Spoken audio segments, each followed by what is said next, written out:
ọpẹ́ o ìjọba Tinubu ti ní àwọn ti ṣètò owó tabua fún àwọn Nàìjíríà láti lè jẹ́ kí wọ́n gbé ìgbé ayé ìrọ̀rùn o. ẹ gbọ́ ṣé lóòótọ́ ni iléeṣẹ́ AARAN ti kéde pé àwọn yóò ṣètò bí oníbàárà yóò ti máa ta epo fúnra wọn. àṣírí ti tú o ìjọba ilẹ̀ Kèmí ti dá $9.5 million padà fún orílẹ̀-èdè Nàìjíríà o. síwájú sí i ohun tá a gbọ́ ni wípé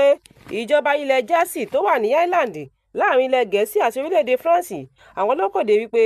àwọn ti ṣetán láti dá owó tí iye rẹ̀ tó $9.5 million àti $30.6 billion kan padà fún ìjọba Nàìjíríà o.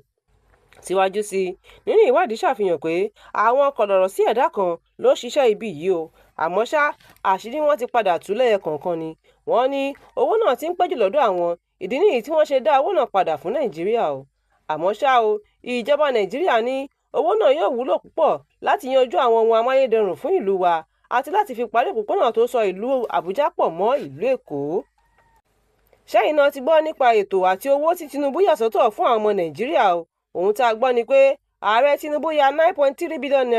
fún ètò oúnjẹ iná mọ̀nàmọ́ná àti àga ó ní òun gbé ètò ìṣúná yìí kalẹ̀ lórí bí àwọn ọmọ Nàìjíríà ti ní ìfaradà láti bí ọdún méjì sẹ́yìn ààrẹ Tinubu ti ní